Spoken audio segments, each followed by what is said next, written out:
Welcome to Everyday Martial Artist, a weekly podcast where you'll join me, Brian Doucette, as I interview a different martial artist each episode and hear their story. Some guests you may have heard of, and some you probably haven't. Be sure to subscribe where all your favorite podcasts are available. Also visit our website at everydaymartialartist.com. If you're listening for a specific interview, I sure hope you'll stay and check out the other episodes.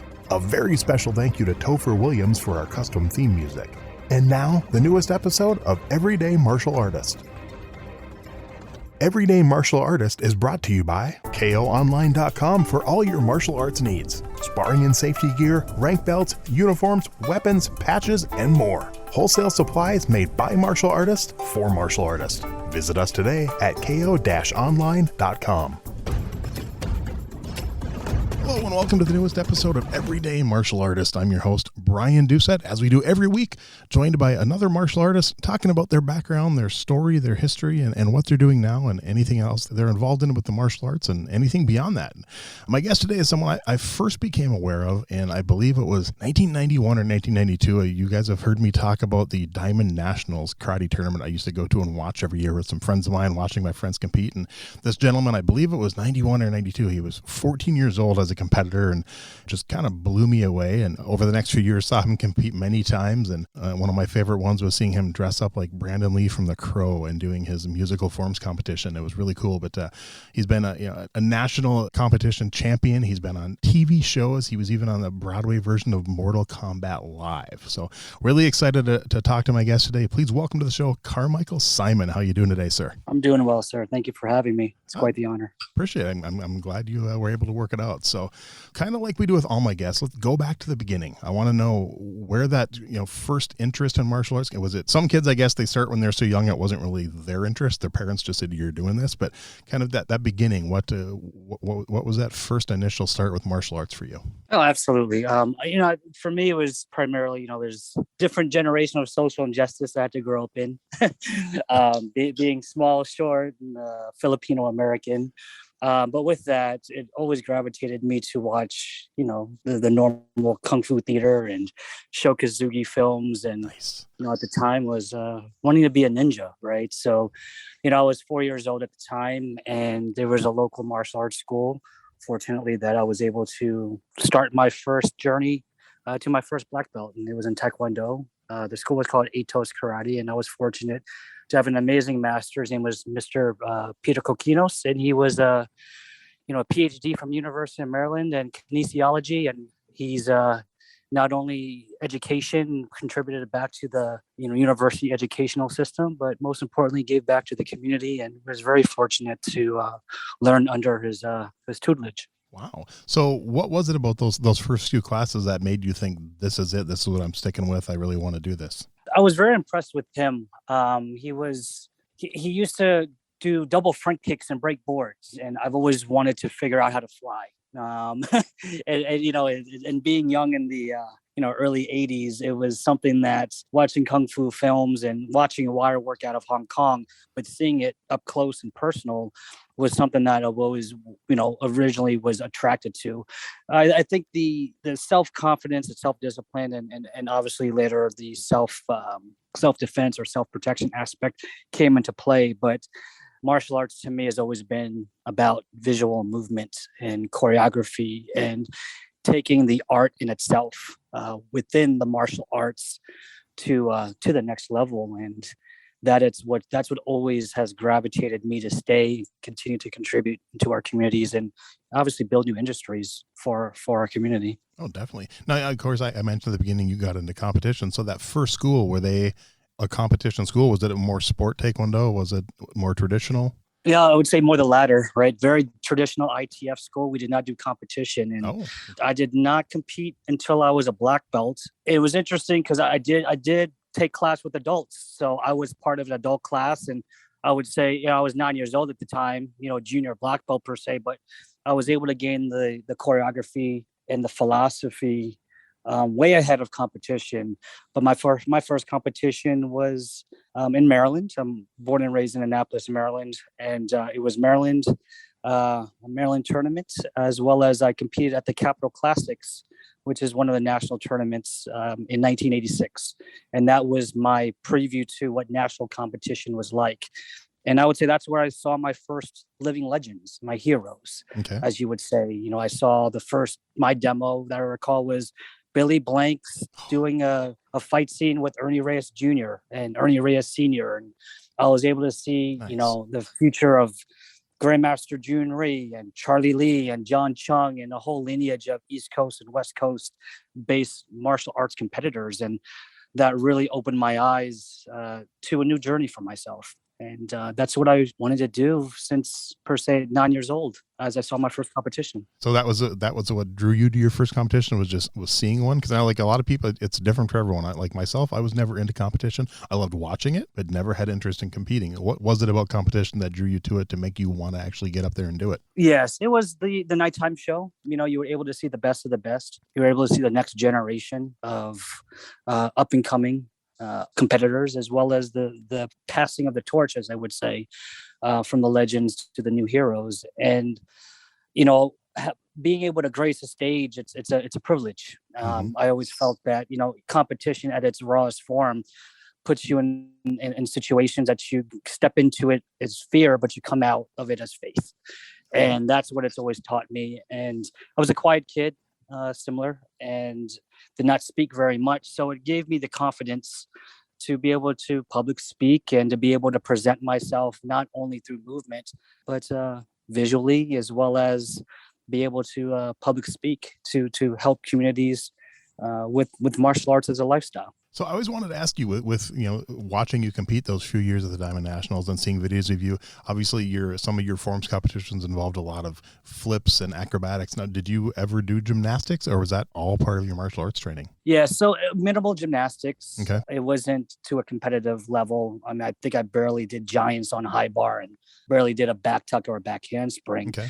But I was very fortunate to have very great sports and conditioning coaches within sport competition, which is Master Francis Pineda. He's a part of the Junior Institute, and working through curriculum and choreography with Charlie Lee, I was able to, as they would say, flash is trash without basics. So the basics that we would drill over and over again became very innate to my body dynamics. But it gave me enough courage as well as enough strength to be able, to perform high degree of difficulty techniques. And, anything you can do on the ground, you should be able to do in the air. And, being a Taekwondo practitioner, they'll always tell you, your hands should be, or your feet should be as fast as your hands. So it was just more of that philosophical mindset to be able to translate that from the ground to the air. And having the philosophy and growing up with Grandmaster Jun Ree, the 7 qualities of a champion: power, posture, quickness, timing, endurance, flexibility, and balance, has very much been are elements that I live by every day, and elements that, has always carried with me, not only as a performer, but as a, humanitarian. Okay. So now, myself, coming from a more traditional background, when all the competitions, the more so the ones I'm used to, people are competing in traditional form. There's no music. It's all a specific form. Now, the ones you did were a little more artistic ones. Now, were those ones you created, or were those set forms? Or, how did that kind of work out? Did you choreograph a lot of that yourself? Yes. So I would say the traditional aspects of martial arts I did learn, right? Grandmaster Ree created his own curriculum of martial arts ballet, which is musical forms to our national anthems. Oh. God Bless America, Star Spangled Banner. He also did Exodus. Wow. And Beethoven. So we were able to, I would say the New Testament of sport, of really creative forms. And that creativity allowed us to develop and create high level maneuvers. I was fortunate as well during my time as a competitor, also do soft style.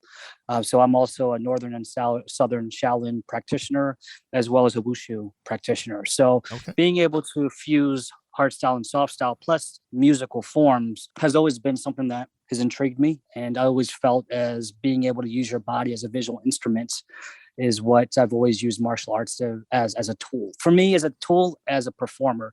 Obviously, there's the other aspect of it of, mixed martial arts or traditional based martial arts that I always stay grounded to. However, my passion has always been to create. I remember the first time, I had never seen that before in my life. And my first time at the Diamond Nationals in 91, I was kind of blown away seeing that up there. And yeah, it's definitely fun to watch and brings the crowd to their feet. So definitely entertaining. And that's kind of what you're going for, I think. And so. Absolutely. And it was during a time, if you don't mind, it was during a time when this was the first generation of kids on the stage. We're going from 1980s when it was professional kickboxing, PKA on television. It was kids only had the opportunity to do demonstrations, i.e. Ernie Reyes Jr., i.e. sidekicks, right? There was only per se one, right? And that one became the opportunity for a new breed of kids to be able to grace the stage. And we were fortunate enough to go from, in the 90s, from PKL, which was Professional Karate League, to NASKA, North American Sport Karate Association, which provided a platform for the youth to showcase their skills. I guess I didn't realize that in the 80s, they didn't really have that opportunity to compete like that. So good to know. I learned something new today. You actually kind of answered one of my other questions when you talked about, so what other styles have you trained in? You mentioned your first was Taekwondo. How long did you stay at that first school before you started branching out and going to other schools for training? It was about 5 years, from 4 years old to 9. And then I received my first black belt in Taekwondo and ITF. And then when I went through my competition, I saw other styles, and I ended up doing Northern Shaolin from a master. His name is Anthony Go, out of Baltimore, Maryland, and started my Northern Shaolin journey of learning curriculum and the broadsword of all things, which I carried with me, the majority of my competition career. But with that, it opened up other doors for me to meet other coaches through competition, Northern, Southern Shaolin, Hungar, Chole Fut. And then, having the desire to do acrobatics led me to Wushu and Wushu curriculum. And that's where I had the opportunity in my early teens as a competitor to do both and showcase that and fuse it as half hard style, half soft style based performances, which it did change, the dynamics of choreography for sport karate. And that's where the blueprint of what you still see now in modern day sport karate or sport martial artists still uses the same blueprints of the 4 sections of a performance and strong hand sections, a big tricking or accurate kicking pass, a third section, a diagonal pass, to be able to do a big trick or a flip, and ending with a solid hand section and a jump kick pattern. And that's, that has been utilized over the last, 20, 25 years. So it's definitely helped grow, and it's helped opportunities for others who may not want the traditional path. I would call it the futile path, but more of a creative performance path of their martial arts journey. I remember reading that you were the first person to land a 720-degree kick in competition. I also saw the video. I think it might have been Battle of Atlanta. You and John Valera having like a 720 competition, which was kind of cool. Talk a little bit about that. That was kind of cool. Yeah, so interesting. 1994 720. It was at the battle at the nighttime show. And that was actually a night where WMAC Masters was being formally shared with our industry. We were fortunate to be working with Pat Johnson at the time, and I was given my contract and my character of Kid Carmichael. So, I knew coming into the competition that I was being selected for a new upcoming TV show. Mm-hmm. And the producers were there, and the choreographer, obviously Pat Johnson, was there. And I just wanted to really highlight my skills. And I was fortunate enough to throw the 720. I didn't really practice it prior the week of the competition. Wow. It was just something that I had in my back pocket that I knew if I had the opportunity to throw it at the right time, hopefully everything aligned, and it actually did, and I landed on my feet. Nice.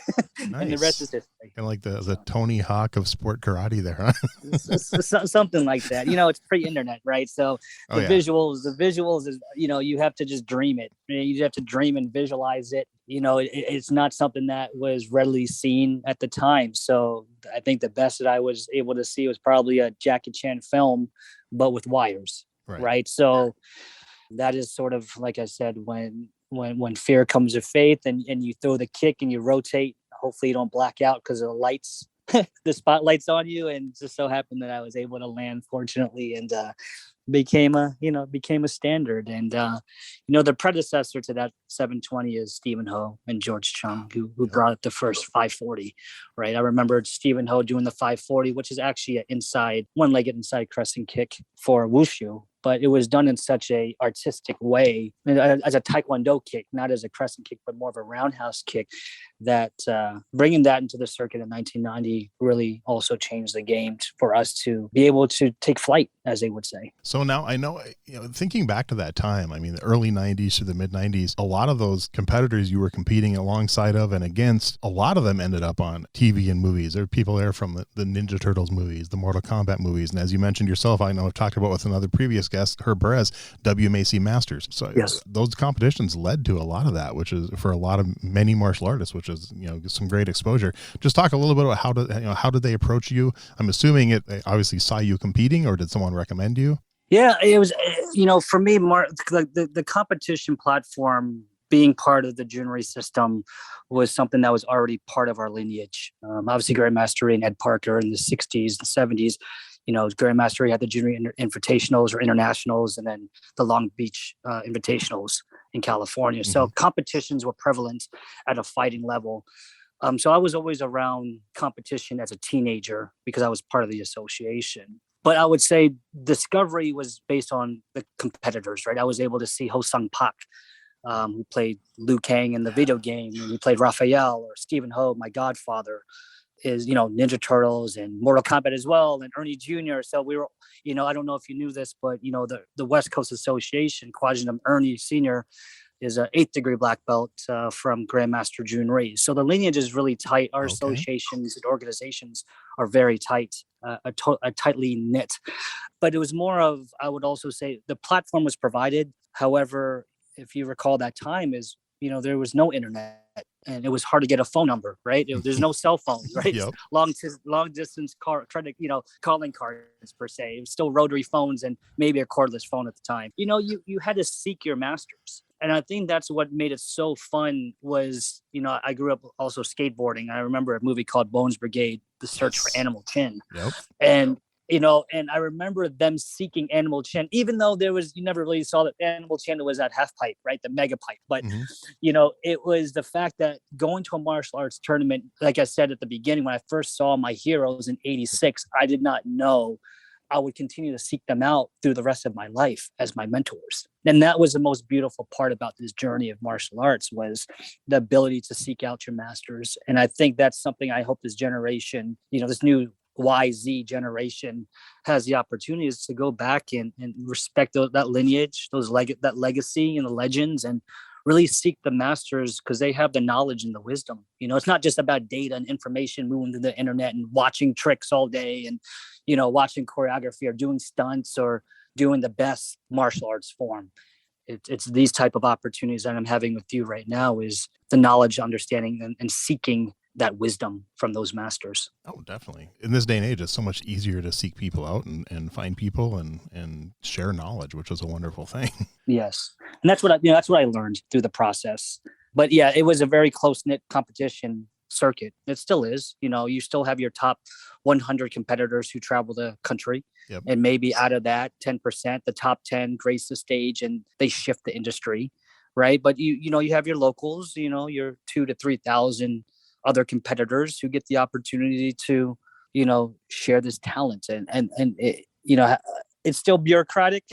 It's still politics. Ultimately, it's still a business. Right. However, they've done a great job with the model to have the ability for up and coming martial artists to have hope. Right. You would never see in, what is it? I guess it would be Bloomington. Wait, Minnesota? Is that correct? St. Paul, right? Yep. A kid from Annapolis, Maryland, going to Bloomington to be able to share, right? You would think of it, someone from LA traveling to New York City, right? But that was the funnest part about competition, is to be able to show your talent at other places around the country. And even, small, I wouldn't call it small towns, but people had the ability from other metropolitan regions to see some of the best talent from different parts of the country. Right. I remember that's my first time eating a TGI Friday. Nice. That was like as a kid, competition was great, but going to TGI Fridays, we didn't have them on the East Coast at the time. Okay. So I always liked eating. I think the tournament was at the DoubleTree, from what I recall, or the Radisson or something. I think the ones I remember were at the Radisson. Then they mid 2000s they moved them to downtown Minneapolis for a while, and then the one I saw was back in Bloomington, and now this year's I think is back in downtown. So they kind of move them depending. I guess the question is that TGI Friday still there? It probably is. I know. I used to go to the, I used to go to the Fuddruckers that was near there myself. I loved Fuddruckers. Gotcha. Oh, funny. That's awesome. See, and that's nostalgic stories you remember, right? As a teen, right? Exactly. Actually, the funniest story I remember, the first time we went to the Diamond Nationals, me and a bunch of friends went down. Well, the first year we just went for the Saturday. And the next year we're like, we want to come the Friday night. We want to go to some of the seminars and stuff. And we didn't know any better. We were like all 16, 17 years old. We drove down, hour and a half to the Twin Cities and didn't realize you can't get a hotel when you're that young. So they wouldn't we had reservations, but they wouldn't give us room. So we slept in the lobby of the hotel. Oh, wow. And then got up and went to the competition the next day and went and cheered on our friends. So that's awesome. Awesome. So a little bit about WMAC Masters. That was kind of your first intro into Hollywood, and that kind of led to a few more things. You did some stunts and stuff. What was it about that kind of drew you to that and drew you to the big screen or the little screen in Hollywood? What did you enjoy about that? Yeah, I mean, I think it's sort of a natural. It's a natural progression. Right, as one who performs on the stage, either you're continuing to do live performances, or you're putting your talent on screen. So it was a natural, and it was still new at the time, right? So a lot of sport karate isn't what it is now with regards to how they hire stunts. So typically now, a lot of the stunt coordinators are looking for specific athletes who do sport karate, but back then it was much different. So for me, it was just natural progression. I was able to obviously be mentored by Stephen Ho and Ernie Jr. Through the likings of Pat Johnson. So I did, was able to see and understand set etiquettes, work with amazing talent in WMSC Masters. And it was just a great, like I said, a great opportunity to be able to document a moment in time, for myself. And, at the same time, as UFC was just on the rise, right? So it wasn't, it was not a natural progression for a sport karate fighter like a Raymond Daniels now, right? Right. Who at that time, point fighting was much different, and that to be able to cross over into MMA was obviously unheard of because of Royce Gracie, right? It was more about, submission and the grappling piece of it. So, I think we've all evolved from that mid 90s to the early 2000s time frame. Oh, definitely. And, and obviously that's, obviously the athletes train much differently now, right? But it's interesting because, growing up in a traditional martial arts background as well, it's, I didn't know it's interesting when I hear yoga now or CrossFit now, because those are the same techniques we would use in martial arts class. Like we would do basic meditation, we would do stretching, we would do plyometrics and isometrics, and we would work our forms. And it's interesting now to know that there's other brands that they all come from martial arts disciplines. Right. So one thing I want to touch on just a little bit, I also mentioned at the beginning, you were part of the Broadway's live tour of Mortal Kombat. Just talk a little bit about that. I know it did I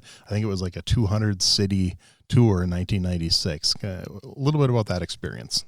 Yeah. So right after WMAC, Pat Johnson had the opportunity. Obviously, he's also the coordinator for Mortal Kombat to put the show on tour. And we had the opportunity, and I'll just say Hakeem and I again, because Hakeem and I come from the same area, but the DMV. He's from Virginia. I'm from Maryland.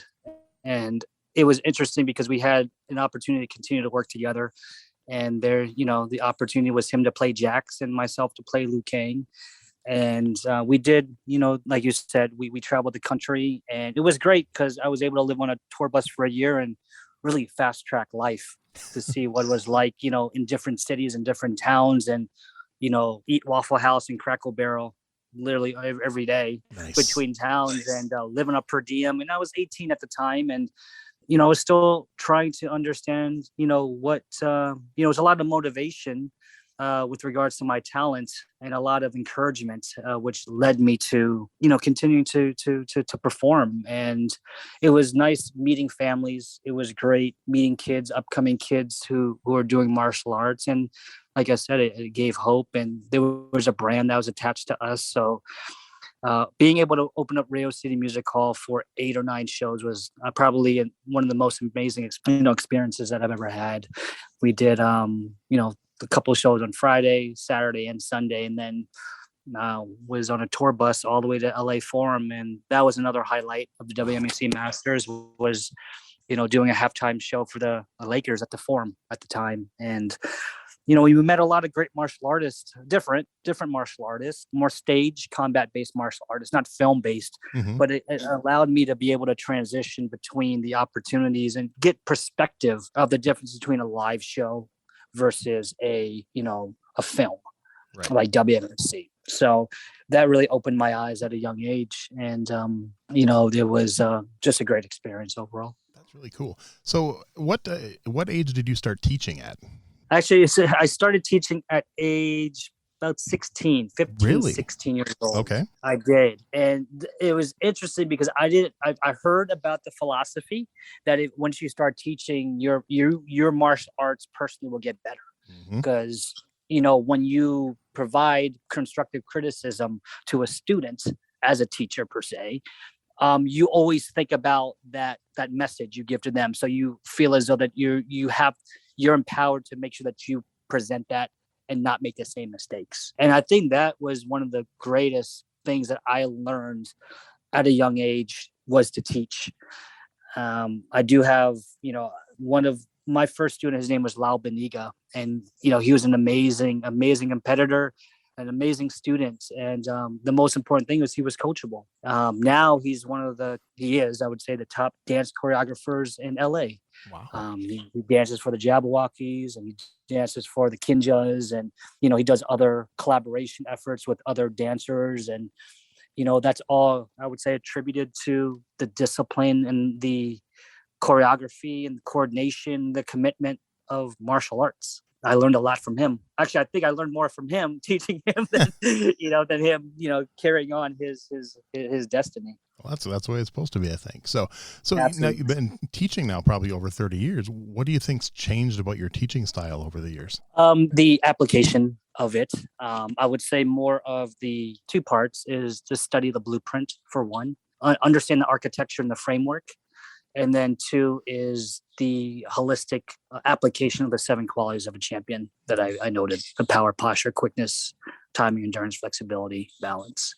And I say that because there's so many quote unquote systems out there that holistically is still called martial arts. And the opportunity to do martial arts is to learn all styles and or contribute to all styles. And that is where, once, one has understood enough of the base foundation, 2 or 3 different styles, they will create for them their own. And that's the most important piece, is that creative or that spiritual freedom, to be able to do for yourself and to be able to share that with others. So talk a little bit about martial athletes, your current project. Yes, absolutely. So Martial Athletes is actually interesting enough. It's a facility that we have out here in Austin, Texas, and it is actually what it means, is using the philosophies of martial arts to develop athletes.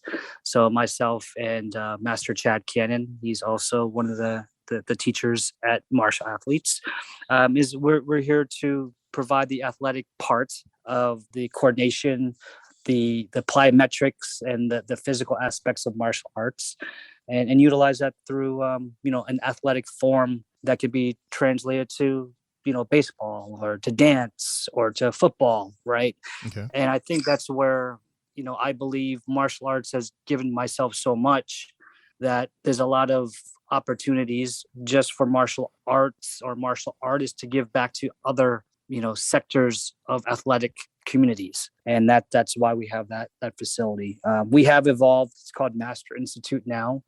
Master Institute is actually a part of our STEM-based program. Master actually stands for math, art, science, technology, engineering, and reading. So what we do is we do a whole comprehensive program around these elements, utilizing martial arts movements, martial arts philosophy, martial arts reading. How do you engineer the body? How do you use sensors and technology for martial arts? How do you use the 7 qualities of a champion, et cetera, et cetera. Wow. Sounds like a pretty cool project you got going there. It is. I mean, it's what, it's the, like I said, it's the framework. It's, one can learn martial arts at a traditional level. And, how do you make this a lifelong journey like we have? And some people still need a framework or a model.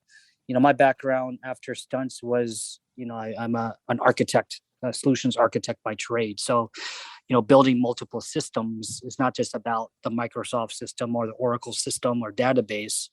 It's also the Cisco networking. It's also, the Palo Alto firewalls. And there's so much databases and systems. It's not about just those independent identities and brands. It's how do you develop the solution? And that's what we are, obviously providing here in our area. Is the solution is you can learn multiple systems and be efficient as a subject matter expert into that system.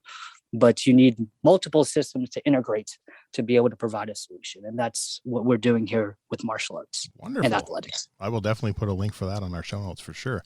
So I'm curious now, with all your years of martial arts and you've learned multiple styles. So if someone asks you, what style do you study or what style do you teach? What is your answer for that? Shaolin Groove. Shaolin Groove. Okay. That's a Shaolin Groove. There we go. That's nice.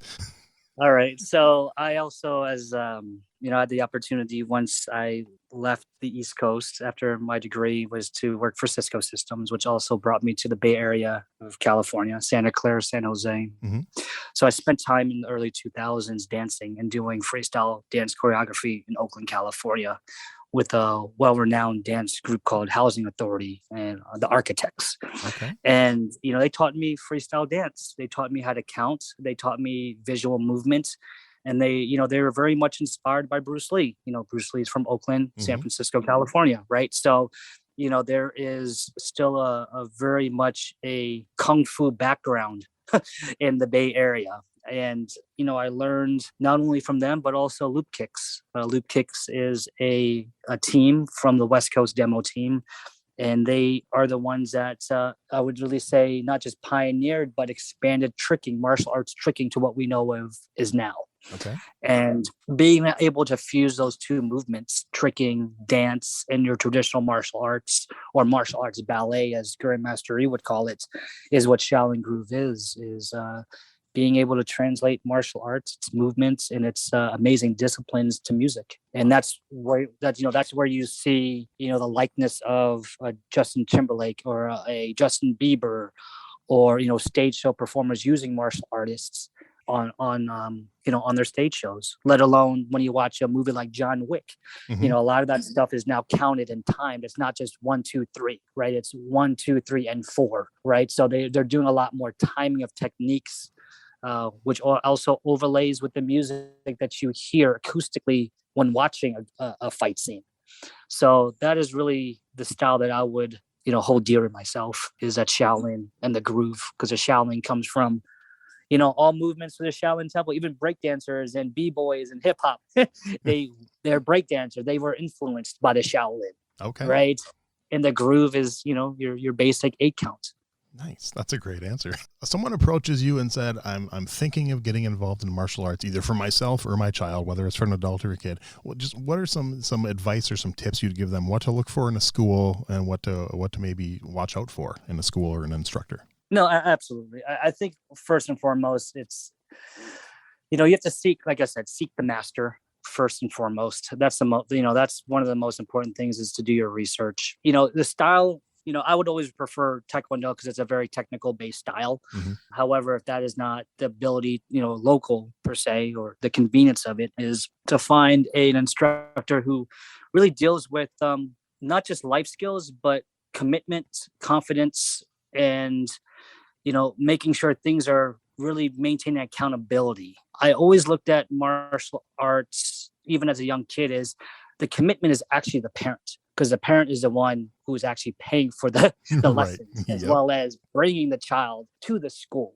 So I would say that's the most important thing, is the rapport with the parent, to know that there is that quote unquote aunt or uncle who uses martial arts to reinforce the ethics in the home, Okay. right? The kicking and punching will come later. However, it really comes down to that relationship and the rapport with the family and the the master instructor. And sometimes it's a program, the program director or the other head instructors there. But as a community, they're all responsible for the child's upbringing, because it takes a village. Definitely. So this is a question I haven't asked a lot of my guests yet, but every now and then I think of it. But do you think the U.S. will ever see martial arts integrated into our school system? I would love it. Grandmaster Lee tried, he did the Joy of Discipline program in Washington, D.C. Mhm. and or Chuck Norris here in Texas with Big Yep. Start, right?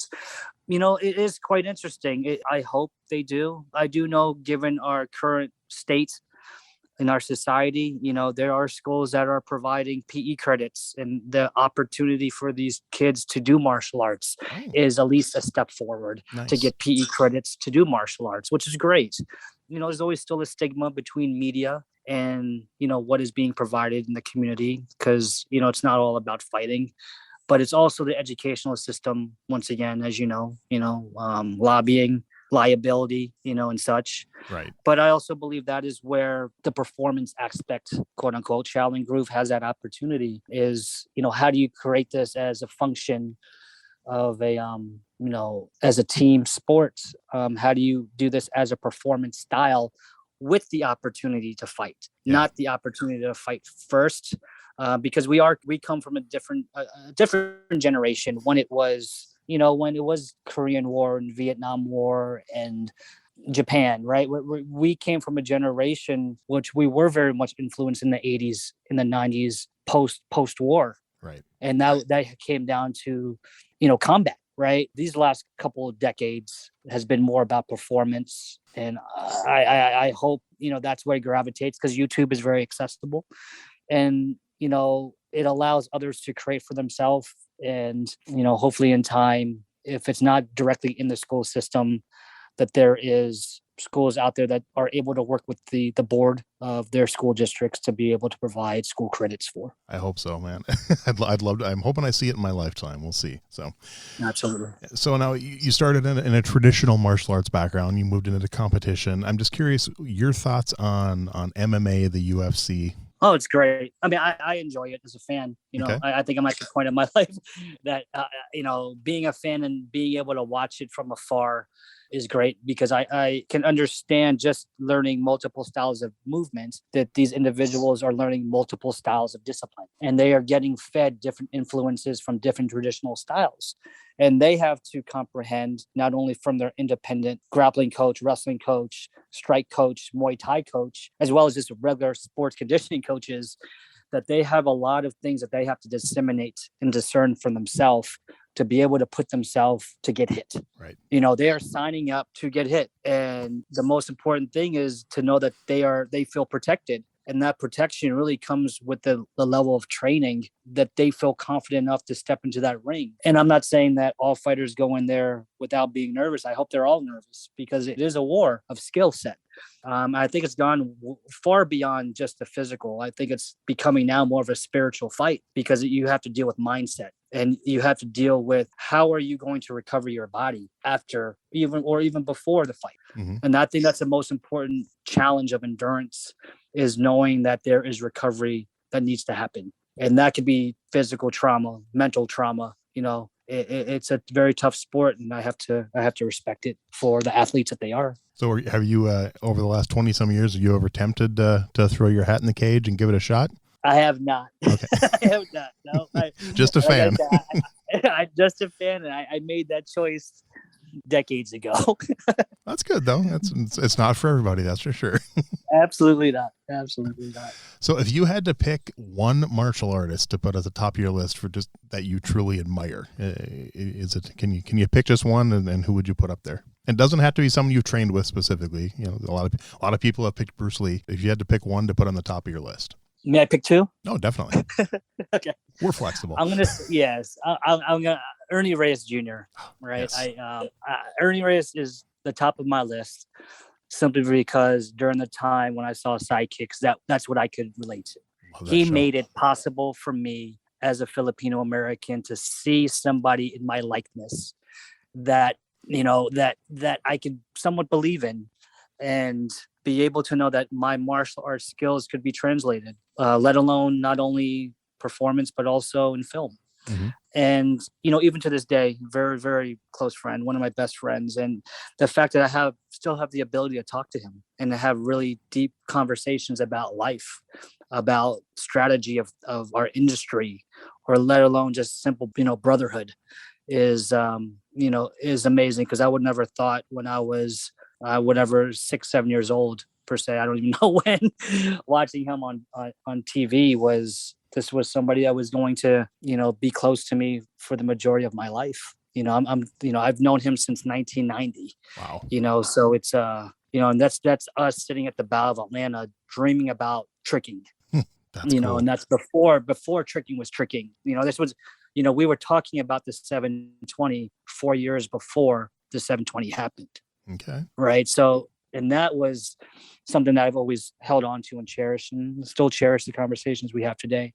I would say the second most importantly is Grandmaster Jun Ray, Okay. the inventor of safety equipment, and, the one who developed the business systems for martial arts, the one that has told me, being one of the last masters under his association, is always stay passionate about martial arts ballet. He evolved in the martial arts, and everybody was able to see him evolve from hosting tournaments to, going to Russia and uniting Russia with Korea and United States. Mm-hmm. I don't know if you know the story, but I'll just quickly No. share is, I was one of the chosen few to go to Russia with him in 1994 to perform with him when obviously the collapse of communism. So we brought Junior Martial Arts Ballet, and it was he and I who traveled for, a good week or two in Russia, and opened up the 65 martial arts schools there. Wow. To allow, martial arts to the new free world of, of the former Soviet. That's so really cool. it was really great. And he was a great ambassador to martial arts education wise. And obviously the stories about him with, Bruce Lee and Muhammad Ali are all true. Mm-hmm. Right. But it's also the parts where people don't speak about him was his kindness, his generosity, and the fact that all he wanted to do is to make sure martial arts was global, because martial arts never deals with racism. It didn't deal with anybody's orientation. It doesn't deal with any type of, specific creed. When everybody walked into the martial arts school, and it didn't matter what your orientation was or what your belief system was or what your values were. We all stepped in the school with the same gi, same different color belts, but we bowed the same way, and we respected the knowledge and the wisdom that we were given, and we all worked out together. And that's what it was always about, the unification through martial arts. That's great. Two wonderful answers. That's cool. And I do have to mention, you mentioned Sidekicks, obviously one of my favorite shows from my childhood. I'm really hoping, because Disney owns that, so I'm hoping that'll show up on Disney Plus one of these days. I'd love to rewatch that series. I found like grainy videos on YouTube, but I'd love to rewatch that series. Oh, absolutely. That's such a great show. Oh, loved it. So now, if you had to pick one philosophy you learned from martial arts that kind of stands at the top of your list that you keep coming back to, is there one that stands out? Flash is trash without basics. Nice. I like that one. Yep. See that's one of my favorite questions, because I've never gotten the same answer. So I like that That's one. great. So, yeah. Martial artists people admire that one. I usually get the same one. So I'll get the same answers from a lot of people, but that one I've never gotten that answer. So that's great. All right. Just a few more to wrap it up. Do you have a favorite martial arts book? Interesting enough, I didn't read much martial arts books. I probably watched more visual movies, more Jet Li, Jackie Chan. I think I used to watch Kung Fu Kids Breakaway. There was a handful of young up-and-coming martial arts kids that I used to watch. And obviously 36 Chambers, Shaolin, is one of my top movies. Book-wise, though, I would say most likely two. Jita Krishnamurti, Total Freedom. Obviously, I think that's one of the books or one of the philosophers that Bruce Lee read as he was developing Jeet Kune Do. Okay. And obviously the Bible. Love God. Perfect. Love Jesus. Oh, good. And now, so you're kind of in my age range, so maybe a lot of my guests haven't had an answer for this one. Favorite martial arts video game? I'm stuck between. Oh wow! I used to play a lot of Kung Fu before Nice. Street Fighter. Okay. But after Street Fighter, obviously Mortal Kombat because I was forced to play it. Right. And I enjoy Tekken as well. Oh boy, that's a tough one for me. It is And a Karate tough one. Champ was fun too because that's a 7-Eleven and it had 2 joysticks. There you go. There you go. So that I guess I don't have one. If there was one, I would probably have to bring it back to the old Kung Fu one I used to play on Nintendo. Okay. I got to ask you, Nintendo console. do you remember the cheesy 80s? I had it on my Commodore 64. It was just called Bruce Lee, and it just had horrible graphics. I'll send you the YouTube link if you don't remember it. Actually found the YouTube link, and I'm like, wow, those graphics were horrible. So, okay, cool. All right, two more. You kind of already answered one of them, but the first one, Sure. Favorite martial arts TV show, but you can't pick WMAC Masters. I cannot. Okay, so favorite martial arts TV show. Oof. Okay, give me the next question as I'm thinking about that. Next one is favorite martial arts movie. You kind of mentioned 36 Chambers of Shaolin. I don't know if that's your top one I or would not, say but that would probably be one of my top ones. I do remember that show. Remember the Masters. The Master was good. I was going to ask you about that because you talked about wanting to be a ninja when you were a kid. So I was wondering if you watched the Master when you were young. I did watch the Master when I was young too. Lee Van Cleef and Timothy Van Patten. that was a cool show. I did enjoy that show growing up. I think it's obviously growing up watching Sho Kosugi, who is that was definitely a lot of the influences that I watched through his movies. I did like Enter the Dragon has always been great, obviously, or even Enter the Ninja. I remember Enter the Ninja as well. Yep. The Sho Kosugi one. So I would say probably the ones that I remember is more the ones that influenced me at a young age. Shaolin Temple was a pretty great movie with Jet Li. Yep. I think it was renamed, but the original Shaolin Temple. But I think a lot of the stuff that John Valera has been doing quite recently with John Wick and the 8711 team, the integration, now it's sort of de facto to have martial arts in high-end movies. Right. So I always now it's sort of not the brand of martial arts movie. It's more of the following the coordinator. Like, for example, Hiro Koda, doing, and Mark Ken and Lozado. Yep. They're working on Cobra Kai, right? So I like to now at this point in my life, watch the choreographers who I grew up with, so I can see how they articulate movement in their own contributions in the film industry. I just thought of another question I should maybe start asking my guests. Is there a TV show or movie you can think of that you think has had the most realistic martial arts choreography? That's a great one. Yeah, I just thought of it. I'm like, And for that, it doesn't necessarily have to be a martial arts movie. It could be one that just had a really great choreographed martial arts fight scene. Like, one of the ones I think of is like The Bourne Identity. Some of those scenes in there were choreographed very well. I did like Raid. Raid was pretty. I don't know if you've seen Raid. There was a hallway scene that was pretty intense. That's a pretty solid fight scene. I think the gun fights that occur in John Wick are pretty solid. Yes, very solid. And the thing that's interesting when I think of older films, let's say 2000 films like The Matrix or Rumble in the Bronx, it's so reminiscent to me watching modern day Hong Kong film. And it's beautiful because it makes me think about the Beijing opera, the Beijing Wushu team, and it's choreographed so well that it those fight scenes to me look like a dance. And that's what I also respect with that type of Hong Kong based choreography. Nice. Cool.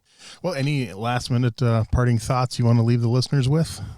No, I just appreciate taking the time today. I want to make sure that everybody continues to train hard, to give to each other. There's 3 things that mean most important for each of us here is continue to motivate each other, continue to encourage each other as brothers and sisters, and stay inspired and read and learn from history and create new history, and continue to really just give back and bear fruit and continue to produce great talents and break bread with the ones that you love, because we only have a limited time here. And and continue to meditate and cleanse yourself, and just continue to give, which is give and serve each other. That's a great way to end it. I truly appreciate this. It's been a complete honor. Like I said, I loved watching you compete when I was younger, and I'm glad we were able to do this. Absolutely. Thank you for the time. Thanks for listening to Everyday Martial Artist. We hope you will join us every week for a brand new episode with a different martial artist telling their story. If you enjoy the show, be sure to leave us a review. Also, be sure to check out our website at everydaymartialartist.com. There you can find all of our episodes and contact us to suggest guests and ask questions. Again, thanks for listening to Everyday Martial Artist, and we'll see you next week.